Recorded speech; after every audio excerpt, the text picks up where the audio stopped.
Otaqda 10 litrlik və 6 litrlik 2 növ olmaqla cəmi 17 ədəd duz məhlulu ilə dolu qablar var. Bu məhlullar ümumilikdə 122 litr olarsa, otaqda neçə 6 litrlik məhlul qabı var? Fərz edək ki, 6 litrlik X sayda qabı var. 10 litrlik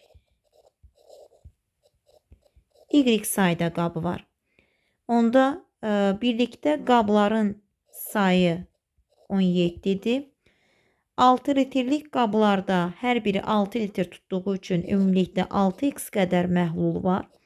10 litrlik qablarda isə 10y qədər məhlul var və ümumi məhlulun miqdarı 122 litrdir. İndi bizə lazımdır 6 litrlik məhlul qabı neçə ədəddir onu hesablayaq. Yəni biz tapmalıyıq x-i. X-i tapırıqsa y-i islah edək. Onda mənfi 10-a vuraq. Olacaq mənfi 10 x çıxaq 10 y bərabərdir mənfi 170-ə. Buradan görürük ki y-lər islah olur. Qalacaqdır mənfi 4x bərabərdir mənfi 170-dən 122 çıxanda 48-ə. Buradan da x-in qiyməti olacaqdır 48 bölək 4, yəni 12. Cavabımız olur B variantı.